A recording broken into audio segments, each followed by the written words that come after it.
Okay, that was decent. Sound check came back okay. Okay.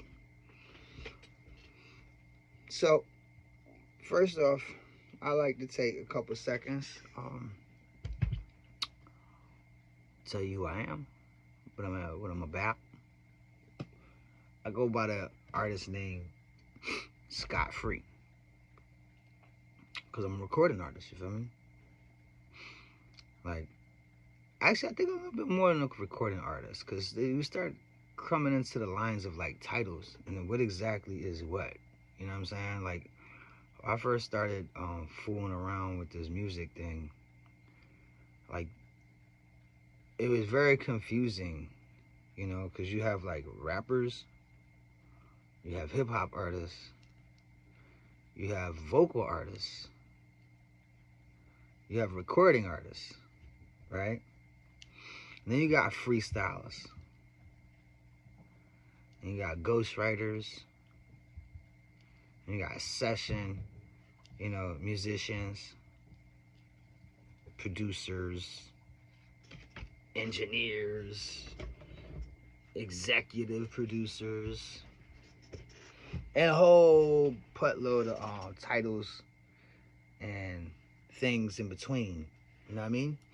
So it's like it's a very confusing genre once you get into it. You start looking at the actual scripting of words and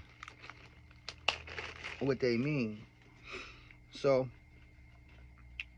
for the longest time when I first started out, I don't know about the rest of y'all, I never wanted to be a rapper.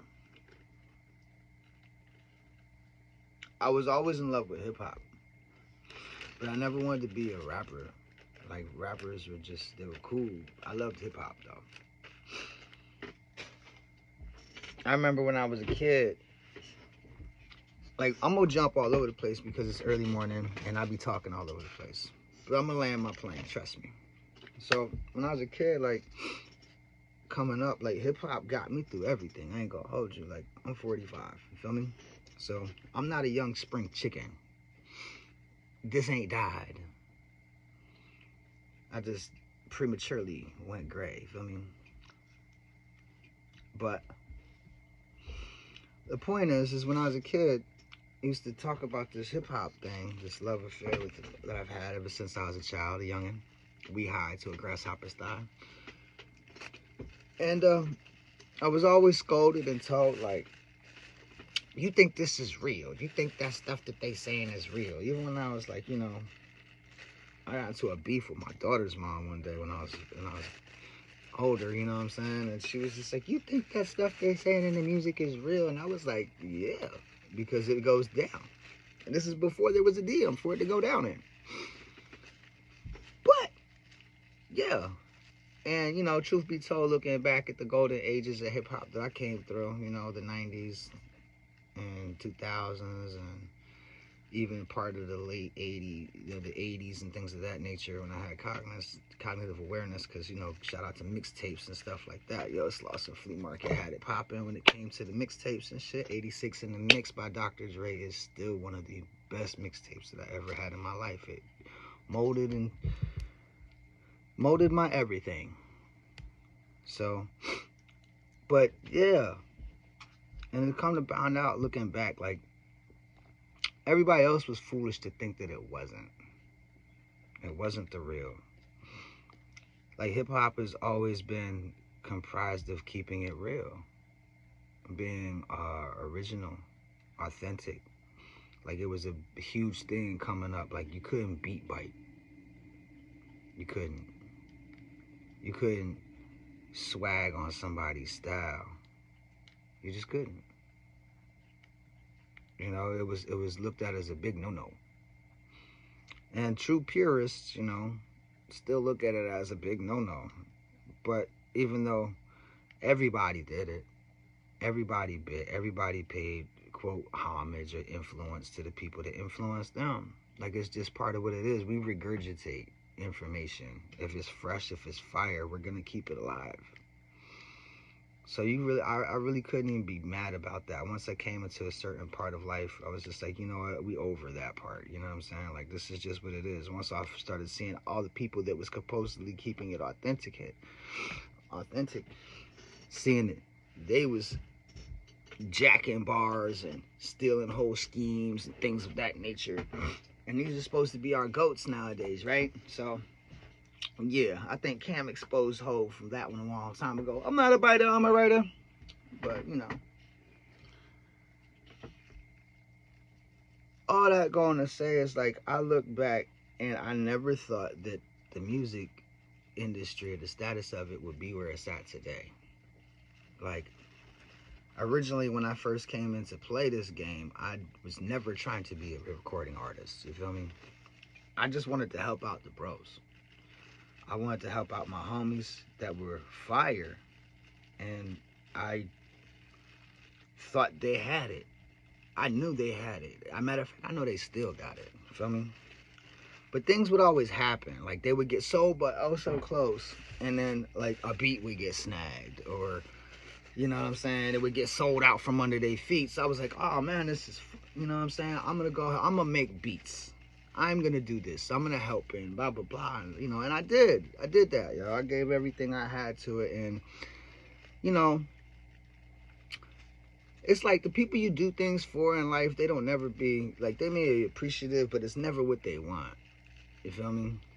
You have to wait. You have to look for the people that come to you.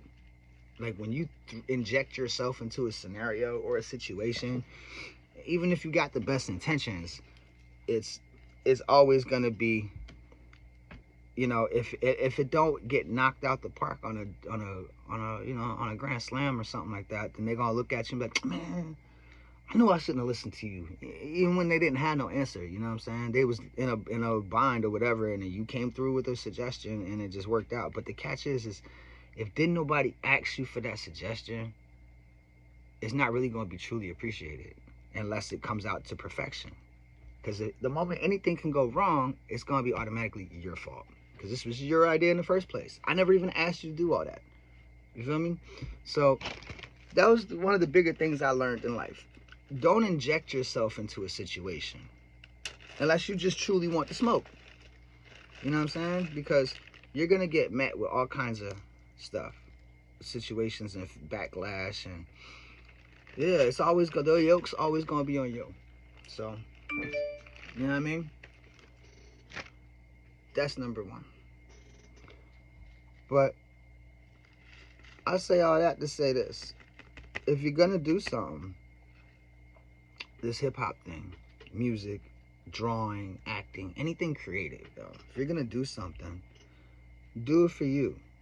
If you go at it with the purpose of making money, or you go at it with the purpose of catching fame or anything like that, you're going to be super upset and disappointed and hurt, and you're going to get frustrated, and you're more than likely going to quit, or you're going to start trash talking things. You know what I'm saying? I'm not here to trash talk the business. I only got like 15 years in. That's not a lot of time by terms of musicians or artists. 15 years in your trade isn't a lot of time. I've been a fan of hip-hop my whole life.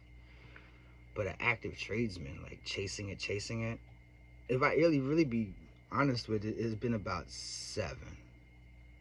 Because what happened was I opened a business with some friends of mine. And there's some lessons, I'll talk about that later, you know what I'm saying? But I opened a recording studio with some friends of mine. And we took it to the max. Run it to the max. And, you know, there's lessons to learn there. And we'll discuss them in future dates. But I say all that just to say that, you know, like, I've had my fair share in time and fun. And I've met a lot of great artists. I got to meet with them personally, like, not just like online. Like, no, a lot of them I knew before I actually got into the recording studio and own the recording studio, because, like, I've always been kind of like a manager / move maker for artists, for friends of mine that were artists. So like, you know, my networking connections were crazy. Like I promoted and did marketing through shows. I got video evidences of big shows I threw in Jersey. You know what I'm saying?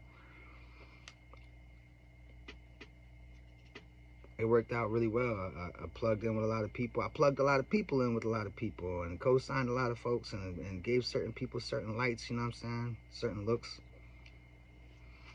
It was dope. I loved it. It was a great time period. It showed me a lot. I got to see a lot of the inside. And yeah, it was worth it. Dropping blood and shit. I don't even know where that shit went. Oh well. That's the dog gonna get a nice little nug. So it was a good time period, but it let me know a lot of things. It wasn't until later in life where I learned a lot of other things, but again, in time. I'm here now just because in the past couple I've morphed more into like a recording artist. Because I was an engineer first. Because I had to with the studio. You know what I mean? Like, in the artist game nowadays, what I'm saying is you gotta wear 1,000 hats. You can't just be an artist anymore. Even if you're a good one. Like, which was told to me recently. You know what I mean? Like, it was told to me, like, you still gotta get out there and do it for the gram. You still gotta get there, and what I like to say and what people get mad at me for saying every time I say it is that you still gotta get out there and shuck and jive for the folks. That's one of the reasons why I never wanted to be a rapper. Because I'm a performing artist. Performing artist is a different entity. You gotta like the spotlight. You gotta like the attention. You gotta be in love with your own image and your own voice. Not just have a voice or have something to say, but you gotta be in love with it. You gotta exude that.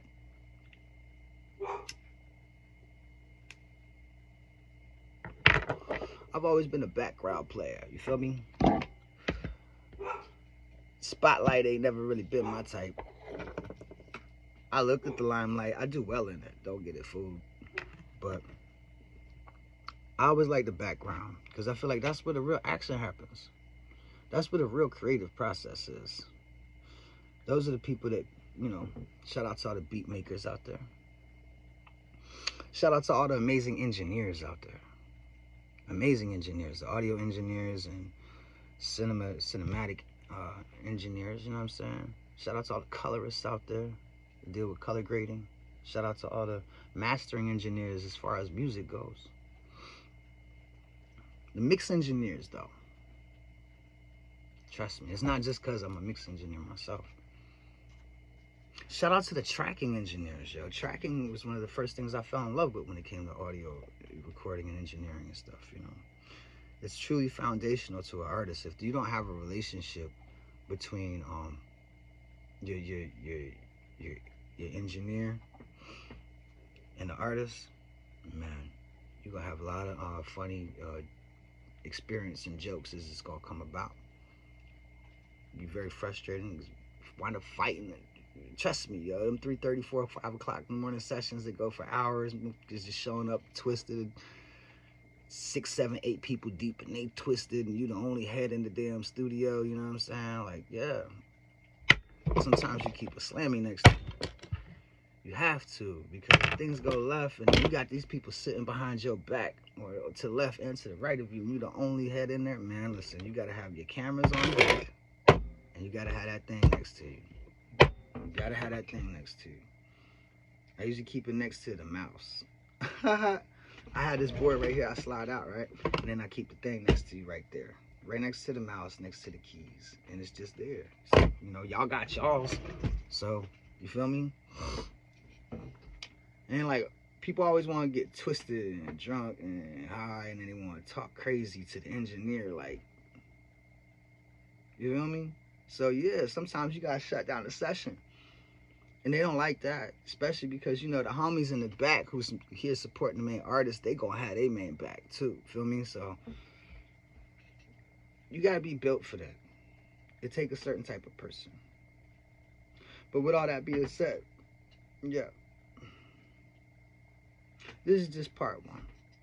We're gonna keep talking. I'm gonna get to my points. But first, I wanna say thank you for sticking this far, man. I'm not gonna drag this out too much longer on this joint. But what I will do now is throw in one of my own tracks. You see, we're gonna get this out the way now. No capping, no advertising, whatever. I'm sitting on my catalog probably about 1,300 songs deep. I got all kinds of songs with some of my homies that I was describing before. A bunch of them on my own because I was taking, jump shots in the midnight at the park, trying to get my game right for one day in case they ever wanted me to play. Trying to be better at my engineering craft for the artists that I was working with. Because, you don't want to have no hesitation in your workflow. You can make somebody uncomfortable and throw their whole experience off. Because then they lose comfortability in you. And the confidence, once the confidence goes out the window, everything changes. Attitudes come, real colorful tones happen to start flying and acting about.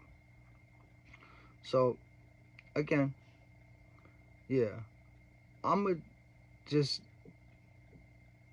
give it away. And I'm gonna just say all that too, because I invested a lot, yo. I've invested, especially in the past two years, yo. I've invested a lot of money into the music, like my own personal music, my own like words and bars, and my wordsmith, as well as an engineer, an audio engineer, a mixing engineer. I had to, independent artistry, you dive into your own mastering. I don't do AI. As far as I'm concerned, FAI, I'm not here for it. I'm not a fan of it. I know there's a lot of people gonna have their things. I'm sorry. If you involving AI in your process, I'm not a fan of it. I'm not gonna say that I'm not a fan of you, but I'm not a fan of it. I'm not a fan. It completely kills and trashes artists. It does. It trashes the process, the trade, the everything. I know people have been doing this for 30, 40 years, 50 years. Personally, I know them, and they like amazing levels of placements, but it's so disrespectful to the trade and the craft. Like, I had to sit down with multiple diamond engineers and multiple platinum engineers and sit and listen in rooms, as my man Josh Gennett would say, you know what I'm saying? Like, you gotta learn how to read the room, and you gotta learn how to stay in the room. Getting into the room, that's awesome, but learning how to stay in the room, that's skill. So, yeah, don't let these machines take you out the rooms, bro, because they coming for us. They coming. Catch you next time.